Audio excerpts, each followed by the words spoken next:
நோய் எதிர்ப்பு சக்தின்னு சொல்றேன் நான். இதுக்கு ஒவ்வொரு பேர் இருக்கிற நோய் எதிர்ப்பு சக்தின்னு சொல்லி.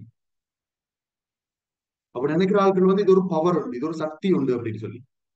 கேட்டா உண்மையில ஒரு சக்தி உண்டு அல்லது சரியா சக்தி உண்டு இல்ல, என்னோட உடம்புக்கு ஒரு சக்தி உண்டு அல்ல, என்னோட உடம்புக்கு இருக்கக்கூடிய ஒரு என்ன சொல்லுவாங்க, ஒரு செக்யூரிட்டி உண்டு. சரியா இருப்பிடம்ன்றது வந்து என்னோட உடம்புல இருக்கக்கூடிய ஒரு செக்யூரிட்டி உண்டு, என்னோட உடம்ப பாதுகாக்கிறதுக்கு இருக்கக்கூடிய ஒரு பொறிமுறை. ரைட்டா எதுக்கு பாதுகாக்கிறதுக்கு? எங்களோட உடம்புக்கு அந்நிய பொருட்கள் வந்து சொன்னா, அந்நிய பொருட்கள் என்ன தெரியுமா பிள்ளை? இங்கிலீஷ்ல நம்ம சொல்றது ஃபாரின் பாடிஸ் சொல்றோம். Foreign bodies.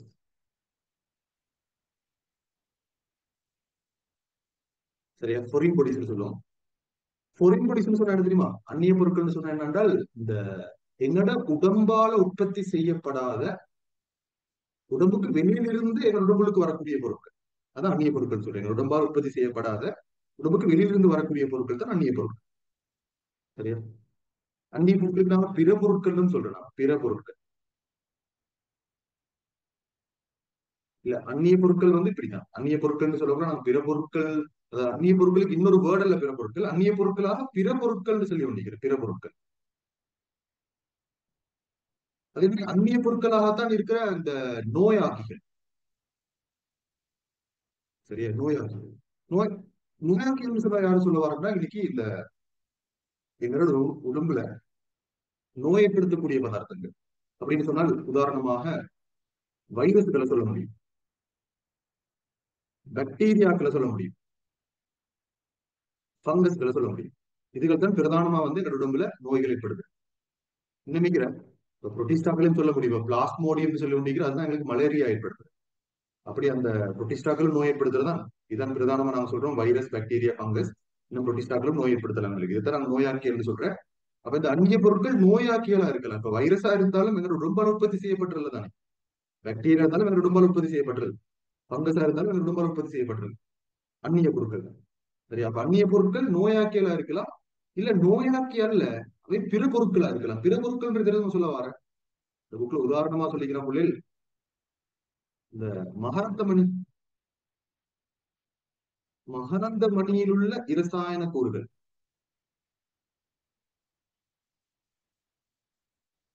இது ஒரு பிற பொருள். இது ஒரு நோயாக்கி அல்ல, வைரஸ் பாக்டீரியா அதெல்லாம் ஒரு இரசாயன பதார்த்தம் உண்டு. அது எங்களோட உடம்புக்கு வந்தாலும் அதுவும் ஒரு அந்நிய பொருளாகத்தான் கருதப்படும். ரைட்டா? அதுவும் ஒரு அந்நிய பொருளாகத்தான் கருதப்படும். இதே மாதிரி மாற்றி நடப்பட்ட இழையங்கள்,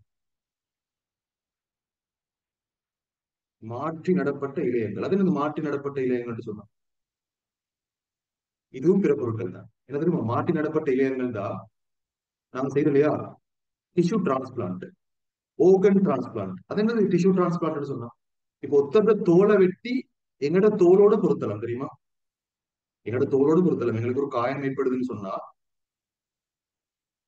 சரியா எங்கட கையில வந்து ஒரு காயம் ஏற்படுதுன்னு சொல்லுவோமே, காயம் ஏற்பட்டு எங்கட தோல் வந்து தீவிர அந்த ஒரு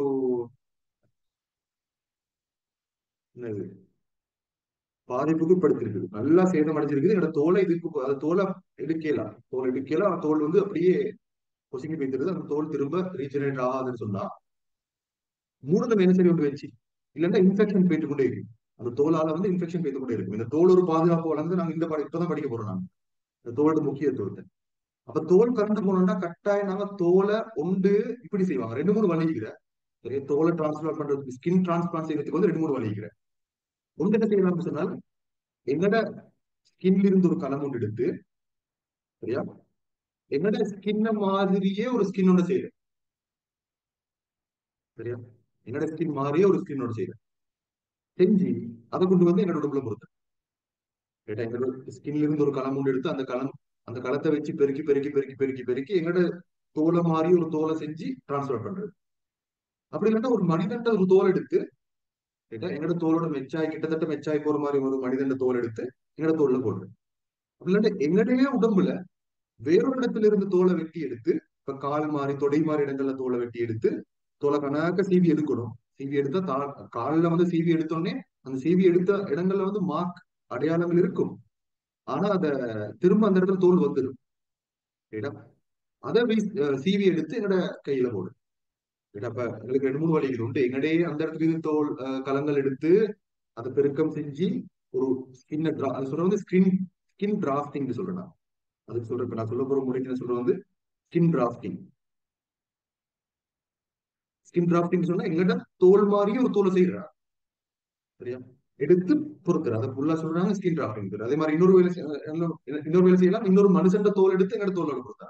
இல்லாட்டி எங்கட உடம்புலயே இன்னொரு இடத்துல இருந்து தோலை சீவி எடுத்து எங்கட கையிலயோ இப்ப எங்கட எந்த பாதிக்கப்பட்ட இடங்களை பொறுத்தலாம். சரி, வேறொரு இடத்துல இருந்து தோல் எடுத்து எங்கட பாதிக்கப்பட்ட இடங்கள்ல போட்டலாம். அதே மாதிரி இன்னொரு வழி இருக்கிறேன் என்னன்னா, இன்னொரு விலங்குற தோல், உதாரணமா சில மீன் கழிக்கிற திலாப்பியா மாதிரியான மீன் கழிக்கிற இந்த மீன்களோட தோல் எடுத்து எங்கட தோலோட பிக்ஸ் பண்ணலாம். அதுவும் சில நேரங்கள்ல சாத்தியமாகும் சொல்லப்படுது. என்னன்னா இப்படி சரி எங்கட தோலா எது சரி ஒரு தோலால இந்த காயத்தை மூடணும். இல்ல அந்த இடத்துல ஓப்பனா இருந்துன்னு சொன்னா அந்த இடத்துல நுண்ணங்கியல் போறதுக்கான வாய்ப்புகள் அதிகரிக்கும். சரியா? சரி, ஏதோ ஒரு காரணத்துக்காக என்ன செய்யணும்னா நாங்க ஒரு மனுஷன் தோல் எடுத்து எங்கட தோலோட பொறுத்துறோம். அப்ப அது இன்னொரு மனுஷன் தோல் தானே, எங்கட தோல் அல்ல. அப்ப அதையும் எங்களோட உடம்பு ஒரு அந்நிய பொருளாகத்தான் பார்க்கும். அதுல இருந்தும் பாதுகாக்கிறது என்னோட முயற்சி செய்யும் எங்களை. சரி, அதிலிருந்தும் கேட்டா அந்த தோல் வந்து உண்மையிலே எங்கட எங்கட நன்மைக்காகத்தான் போட்டது. கேட்டா ஆனா அந்த தோலும் ஒரு அந்நிய பொருள் தானே, அதையும் ஒரு அந்நிய பொருளாக தான் என்னோட பார்க்கும். அதே மாதிரி இன்னொரு சந்தர்ப்பம் வந்து இப்ப உதாரணமா கிட்னி டிரான்ஸ்பிளான்ட் செய்யறது சில ஆட்கள். சரியா? ஹார்ட் டிரான்ஸ்பிளான்ட் செய்யறது. சரியா? ஒரு காலம் வந்து மனிதன் ஹார்ட் எடுத்து மனிதனுக்கு போட்டு முடியுது. இப்ப வந்து கிட்டத்தட்ட முயற்சி செஞ்சுக்கிறாங்க மத்த விலங்குகளோட இதயங்கள் எடுத்து மனிதனுக்கு போடுது மனசு. இப்ப அண்மை காலமா முயற்சி செஞ்ச ஒரு விஷயம் தான் பன்றிட இதயத்தை எடுத்து மனுஷன்ல போடுது மனசு. பாகிஸ்தான்ல ஒரு பேஷண்டோட தான் முதல் தடவையாக பன்றிட ஹார்ட் எடுத்து போட்டாங்க. போட்டு கொஞ்ச காலம் கிட்டத்தட்ட 11 நாள் மாதிரி இப்படி உயிர் வாழ்ந்துட போற அது உயிர் வாழ்ந்துட்டு அவர் மூத்த போயிட்டார். சரியா? இப்ப அவர் இறந்துட்டாரு. அப்ப ஆனா முயற்சி செஞ்சாங்க. இன்னொரு விலங்குட இதயத்தை எடுத்து எங்கட உடம்புக்கு போட இருக்குமா, மனிதன் உடம்புல போட இருக்குமா, சின்ன சின்ன மோடிபிகேஷன் செஞ்சு போட இருக்குமா சொல்லி முயற்சி செஞ்சாங்க. ரைட்டா? அதுக்கும் சொல்ற மாற்றி நடப்பட்ட இதயங்கள் தான். இப்ப அதா இருந்தாலும் எங்களோட உடம்பால் உற்பத்தி செய்யப்பட்டதல்ல. இப்ப ஒத்தட்டு கிட்னி எடுத்து எங்களோட உடம்புக்கு போட்டாலும் அதுவும் ஒரு அந்நிய பொருள்.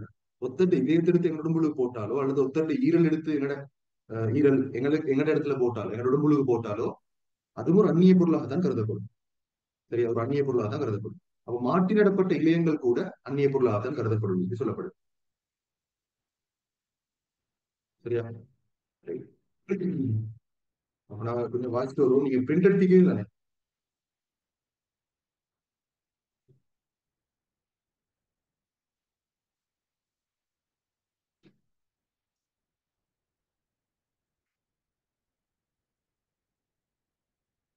இதுல நான் நேரத்தோட அனுப்பி வந்து பிரிண்ட் எடுத்து கொடுத்தேன். ஏன்னா நிறைய ஹைலைட் பண்றது இருக்குது, நிறைய விஷயங்கள் பாக்குறது இருக்குது.